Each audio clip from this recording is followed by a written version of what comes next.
Les perles du jour. Perico, on vous écoute. Eh bien, le Parlement européen a définitivement adopté le 21 octobre une réforme du permis de conduire dans les 27 États membres. Le texte prévoit notamment une visite médicale obligatoire tous les 15 ans et un renforcement du partage d'informations entre pays pour mieux sanctionner les infractions. Objectif affiché, 0 mort sur les routes de l'UE d'ici 2050. Une directive qui fait évidemment pas tout à fait l'unanimité. Incroyable que l'Union européenne veuille se mêler comme ça de la santé de nos conducteurs. Alors je comprends qu'il y a un problème, effectivement. Il y a des personnes qui conduisent aujourd'hui qui sont peut-être pas en l'état de conduire. C'est des personnes âgées, c'est souvent des jeunes. Oui. On se demande s'il faudrait pas un contrôle, disons pendant les 15 premières années, un contrôle tous les 2 ans. On peut tout repenser sur le permis de conduire parce qu'aujourd'hui ça va un peu en double sens et effectivement il y a des personnes âgées. J'en connais moi-même. Je vois qu'à partir de 80, 95, je croisais l'autre jour une personne de 93 ans qui conduisait à qui c'est la famille qui lui a retiré les clés de la voiture ou son permis de conduire.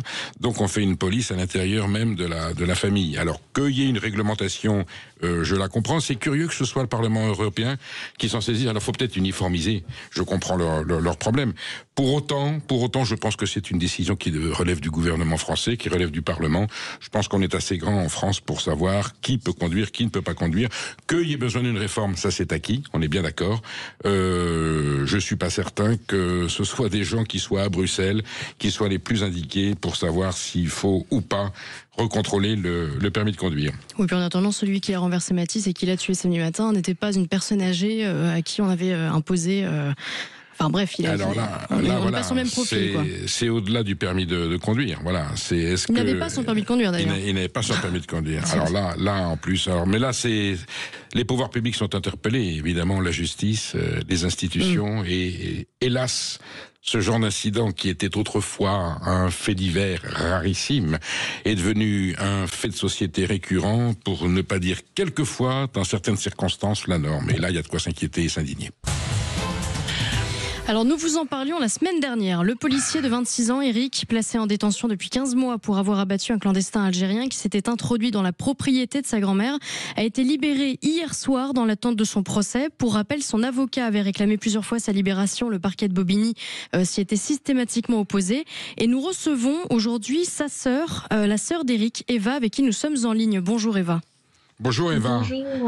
Bon, je suppose que pour vous, on évoquait la semaine dernière les conditions avec son avocat, les conditions très étonnantes de maintien en détention de votre frère. Je pense que pour vous, c'est un soulagement aujourd'hui. Ah oui, on n'y croyait pas.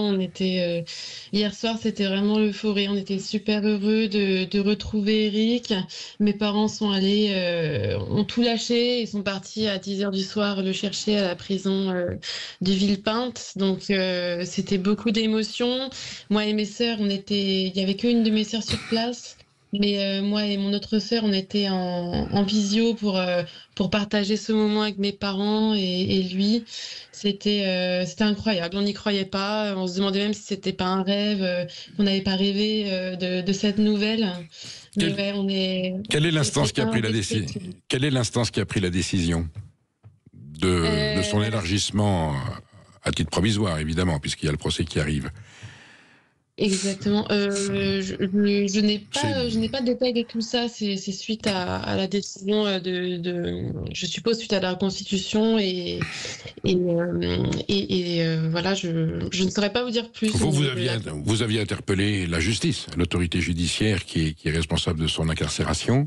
Vous aviez fait plusieurs démarches, je pense, avec l'avocat, auxquelles on vous avait répondu, pour l'instant, de façon négative.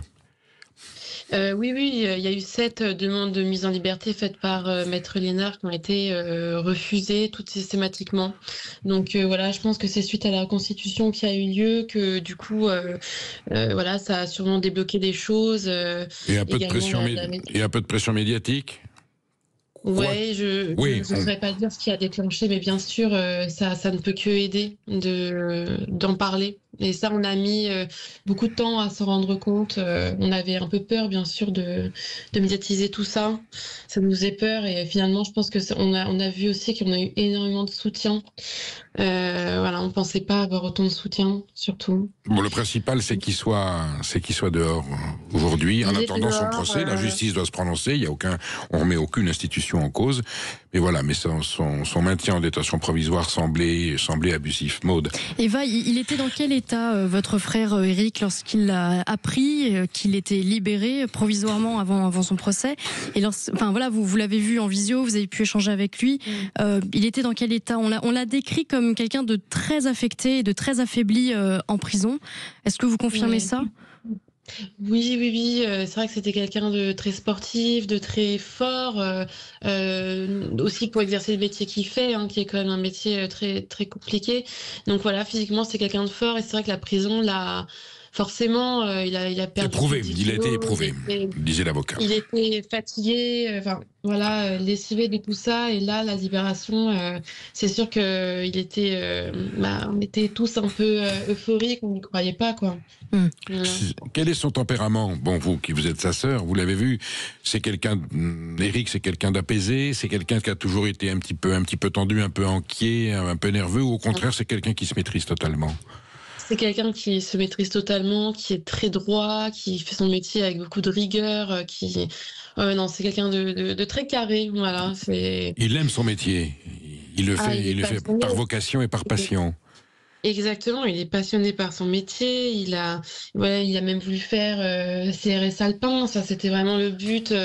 Le but de tout ça, c'était parce qu'il a la passion de la montagne aussi, donc de mêler le secourisme. Il a vraiment envie de secourir les autres, et c'est vraiment un métier de passion. Je crois même après tout ça, il a pas envie d'arrêter tout ça. Il a le fait d'avoir sauvé des gens. Il m'a même parlé de cette femme qu'il avait sauvée d'un viol, qui s'était jetée dans ses bras en le remerciant. Cette expérience l'a profondément marqué et je crois que voilà, c'est sa passion. Donc l'idée qu'il ait tué ou de sang-froid ou par ignorance de la loi ou par perte de maîtrise de soi, l'individu qui s'était introduit chez votre grand-mère vous semble une idée qui tient pas la route. Ah non, mais bien sûr, quand on connaît Éric, on le sait. Non, c'est absolument pas ça. Je pense qu'il a eu très peur à ce moment et c'était lui. Il a sauvé sa vie, c'était lui ou l'individu en fait. Ça, j'en suis persuadée. Il se sentait en état de légitime défense. C'est la question que j'avais posée à l'avocat. Et pour l'avocat, il n'y a pas de problème. Pour lui, la légitime défense était constituée.